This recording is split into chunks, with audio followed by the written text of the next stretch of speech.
Vamos a comenzar la clase de hoy. Antes que nada, ¿sí?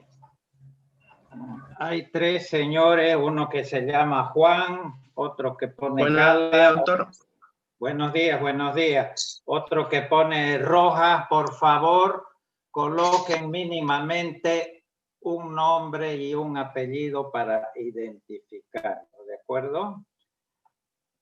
Muy bien, vamos a comenzar entonces. Ya sabemos cómo podemos definir en un lenguaje ensamblador algunos tipos de datos, los más principales. Sabemos cómo se define un carácter o una cadena de caracteres, un string de caracteres.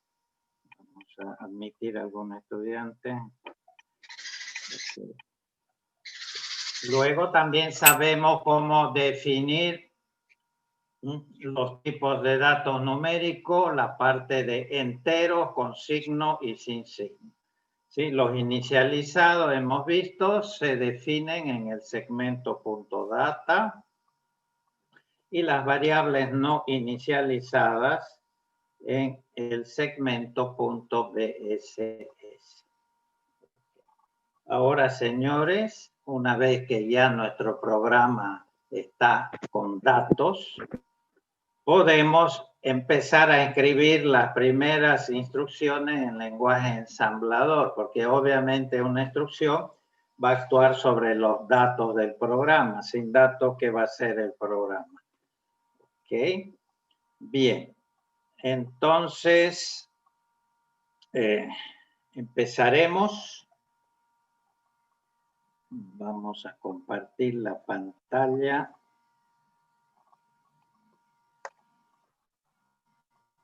Bien. Ok.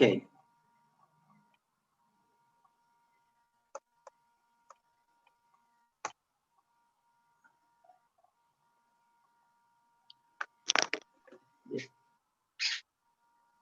Entonces, vamos a empezar a ver cómo se escriben las instrucciones en lenguaje Assembly, ¿no?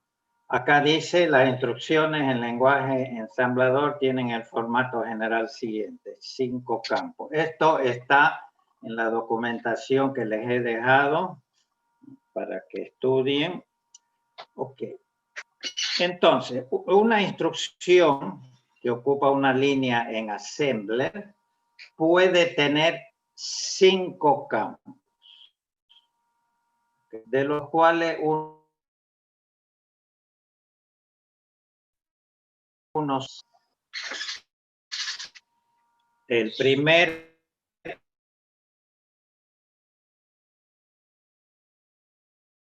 terminan siempre en 2 puntos. Bueno, esto ustedes ya lo conocen, existen también en los lenguajes de alto nivel. Si yo quiero referenciar una instrucción de un programa, le pongo adelante una etiqueta, ¿no es cierto? Ok. El segundo campo es la instrucción. Hay un micrófono abierto. A ver, vea. Es la instrucción. Si yo escribo una línea de un programa, una instrucción, obviamente esa instrucción debe hacer algo, si no, ¿para qué vamos a escribir esa línea si no hace nada? ¿Ok? Bien, la instrucción, por ejemplo, yo quiero sumar 2 variables, A más B. Entonces, acá mi instrucción será, qué sé yo, suma. Sume. ¿Ok? Pero si yo le digo nomás sume, el procesador me va a decir, bueno, dígame dónde voy a encontrar los operandos que voy a sumar. Seguramente hemos definido 2 variables A y B con sus respectivos datos. Y entonces acá tenemos, hay que especificar lo que se llama el operando fuente y el operando destino. ¿Ok? El procesador Intel es un procesador de 2 direcciones. ¿Qué significa eso? Significa justamente lo que ustedes ven acá. ¿Ok? Ok. Solamente yo puedo definir en una instrucción dos direcciones. El operando fuente a la derecha y el operando destino a la izquierda. Ok. El procesador de sus celulares es un procesador de 2, de 3, de 1 o de 0 direcciones.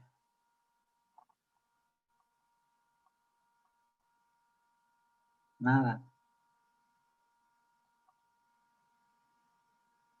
La arquitectura ARM es una arquitectura de 3 o de 2 direcciones. Nadie. Estudiantes de computación. Bueno, la arquitectura ARM que ustedes tienen en sus celulares es una arquitectura RISC de 3 direcciones. Ok, Intel actualmente en los registros, ¿se acuerdan que les mencioné los registros YM256? Intel ya hay algunas instrucciones de 3 direcciones.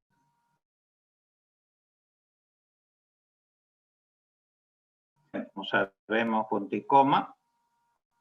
Entonces son 5 campos, el campo fuente y destino, con total. Bien. Ahora,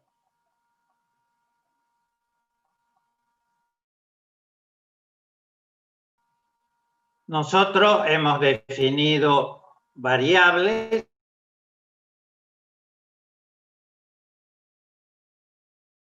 y 32 o 64. ¿Dónde se encuentran esas variables? Bueno, hemos visto en el segmento punto data. El contenido de esas variables está en la memoria, está en el área de memoria donde están los datos. ¿Okay? Las variables globales lo hemos visto, ¿sí? Almacenada las variables, ¿no? El contenido. Bien, esa es una posibilidad. Otra segunda posibilidad es que el contenido de las variables esté en alguno de los registros del procesador.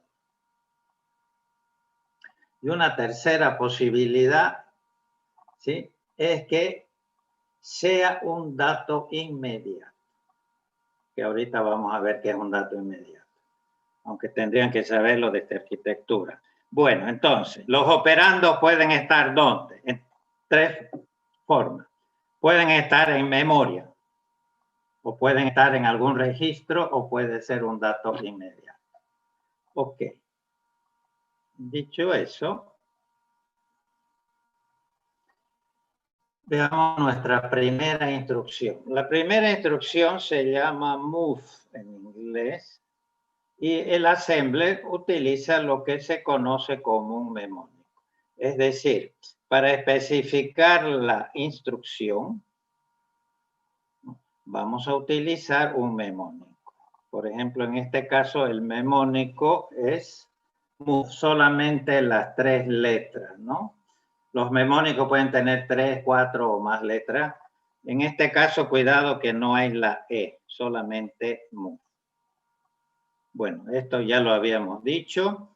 Ahora, ¿qué hace la instrucción move? La instrucción move, yo creo que la traducción más correcta sería copiar. Ok, mueve datos dentro de nuestro computador. O sea, yo puedo mover un dato de memoria a uno de los registros, obviamente a través del bus de datos, etcétera, etcétera. O de los registros puedo mover un dato a memoria.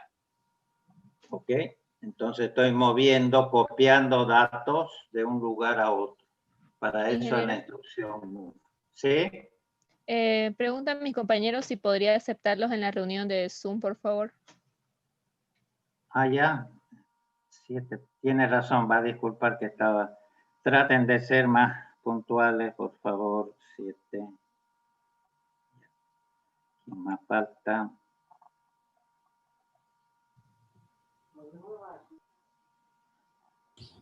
Creo que están todos, sí. Y ya, parece que... Ok, gracias. Bien, entonces, para eso es la instrucción MOVE. Ahora, ¿qué posibilidades me da la arquitectura de Intel? Tenemos estas 5 posibilidades. Cada instrucción tiene estas 5 posibilidades. Bien, empecemos, hemos dicho, con la instrucción MOVE. Acá está el fuente, separado por una coma, y este es el destino. La primera opción, digamos, sería copiar, mover un dato inmediato a uno de los registros del procesador. Otra posibilidad es mover un dato inmediato, que vamos a ver es un dato que yo le doy directo en la misma instrucción, por eso se llama inmediato. Ese dato no está ni en memoria ni en los registros. Otra posibilidad es copiar, mover un dato que está en un registro a otro registro de la CPU. Otra posibilidad es un dato que se encuentra almacenado en memoria, copiarlo a alguno de los registros del procesador.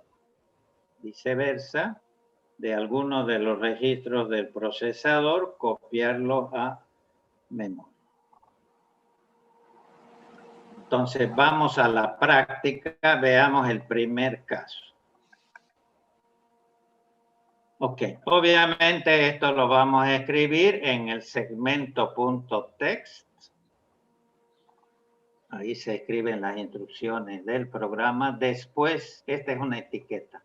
Después de la etiqueta main, 2 puntos. Esta es una etiqueta obligatoria que indica el comienzo del programa. Bien, sería bueno que salten una tabulación o dos, para que si van a poner etiquetas sean más visibles las etiquetas. Bien, ya, ¿cómo se escribe entonces una instrucción en Assembler? Muy sencillo. El memónico, en este caso no hay etiqueta, no es obligatorio. Estamos acá. Esta es la instrucción move. Ok, y a continuación, separados por una coma, tenemos, ok, separado por una coma, tenemos el operando fuente. Hemos dicho que el Intel es de 2 direcciones. Este es lo que viene a ser un dato inmediato. O sea, que le estoy dando el valor, no lo estoy definiendo en memoria como una variable, sino que este valor, que en este caso obviamente está en decimal, que es lo más común, ¿qué va a hacer esta instrucción? Va a tomar este valor y lo va a copiar al registro AH. ¿Ok? Entonces, ¿cómo se escribe una instrucción? Etiqueta, bueno, en este caso no hay. La instrucción, los dos operandos, fuente y destino. Y acá, obviamente, punto y coma, hay un comentario. ¿Okay? Ahora, no se olviden que tienen que leer esto de derecha a izquierda.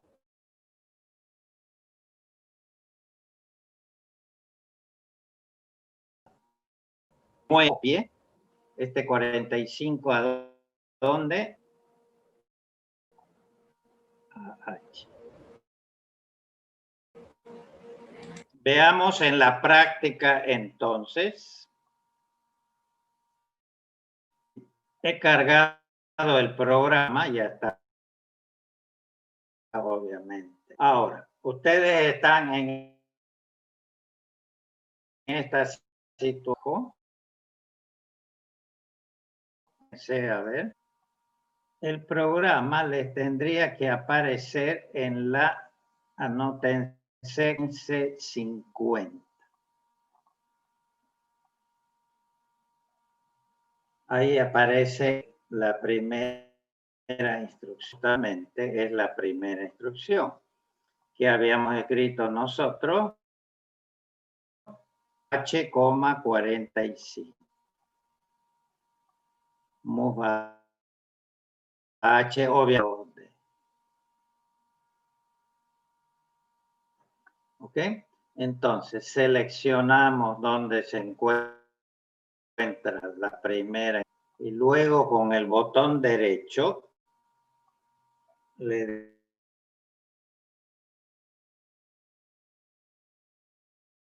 decimos y ¿qué pasó? Que me posicionó el RIP en esa dirección. El RIP es el Instruction Point. ¿Okay? Instruction Pointer ahorita está apuntando justamente a esta dirección. Y como ven acá, me pone el registro. Es el que mantiene la contabilidad por donde es decir, donde apunta RIP es la próxima instrucción que se va a ejecutar. ¿Okay? Bien. Ahora algo que simplemente les voy a mencionar, no es parte. ¿Qué es esto de acá?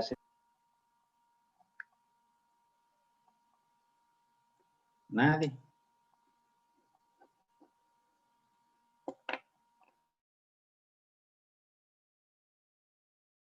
Si esto es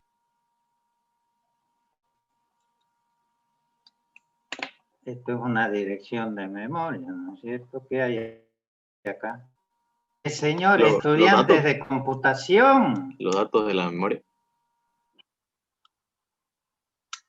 No, señor, disculpe, los datos están acá y pueden abrir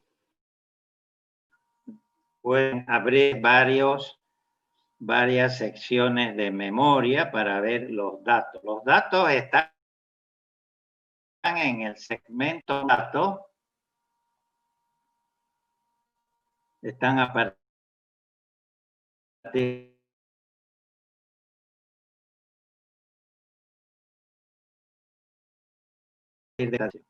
Entonces, señores, el modelo de von Neumann. En la memoria, las instrucciones y los datos, pueden que si es un programa o un dato. Ok, entonces, en esta área de memoria, como ven, estoy un poquito, es actualmente el programa que va a ejecutar el sistema operativo. Esto es otra cosa, estos son los registros del procesador. ¿Qué es entonces? Acá no son datos, ¿sí? ¿Qué es esto?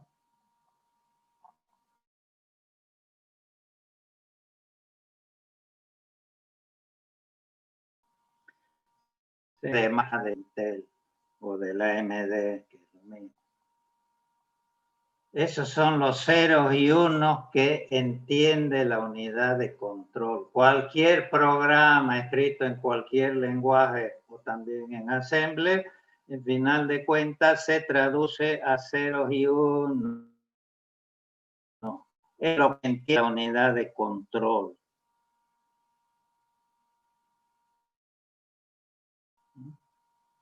Por nuestro caso, para que vean lo que es un dato inmediato. ¿Qué es este 2D acá?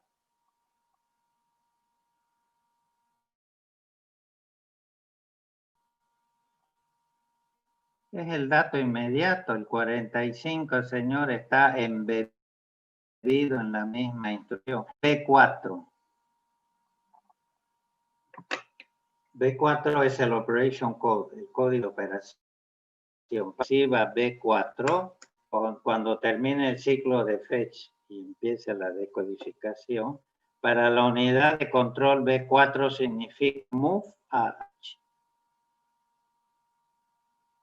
Va a activar las correspondientes líneas, las va a colocar en 1 para que se ejecute esa copia. Es decir, va a copiar este dato, este 2D, al registro H. Otra cosa que pueden ver acá, señores, es lo siguiente.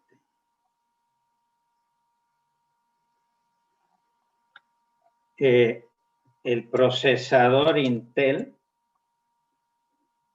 es un procesador 6, Complex Instruction. O sea, tiene un conjunto de instrucciones complejas. Mientras, por ejemplo, no es el único, obviamente, el procesador que tienen en sus celulares, que es un ARM, es un procesador RISC. ¿Qué es RISC?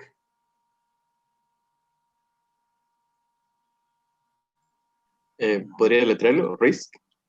Sí, R-I-S-C. R-I-S-C.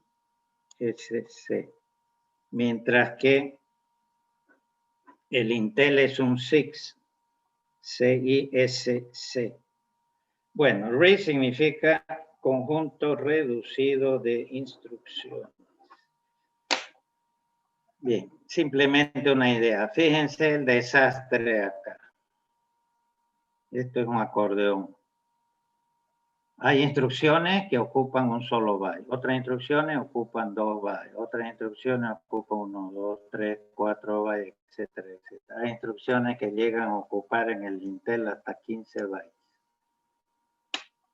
Entonces el decodificador tiene más trabajo. En un RISC, señores, todas las instrucciones tienen la misma longitud. Bueno, eso es entre paréntesis. Bien, vamos a terminar, señores, ejecutando la primera instrucción para terminar la clase de hoy. Todo debugger tiene, y ahí se le dice, step into, step over, ok, run, o sea, para recorrer todo el programa. Bien, empecemos con step in. El step enter me permite en un debugger ir ejecutando el programa paso a paso.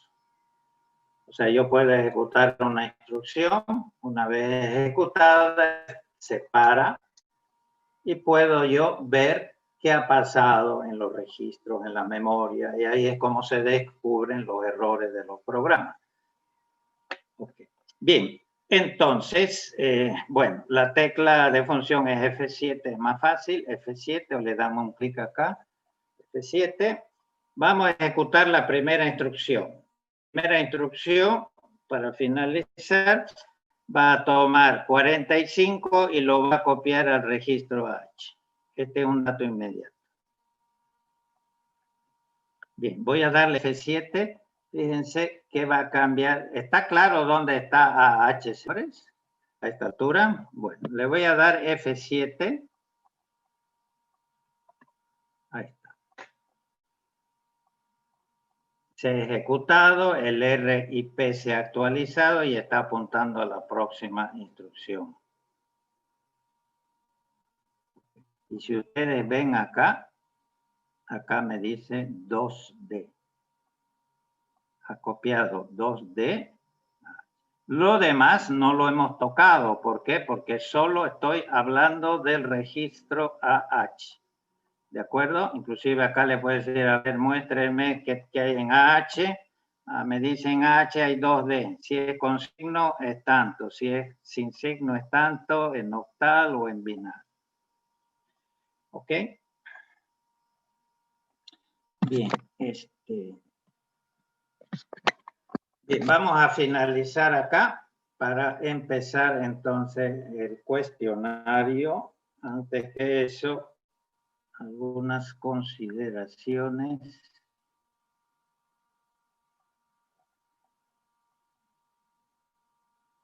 Ya. Las respuestas del cuestionario que van a ser número 3 solo son respuestas decimales, de números enteros, no flotantes, de números enteros decimales. Entonces, solo pueden haber en la respuesta estos dígitos. Ahora, si la respuesta es un entero sin signo, bueno, no hay donde perderse. Ustedes me dicen es tanto. 204, nada más. Sin ceros adelante. Ok. Bien, 200. Si se trata de un entero positivo,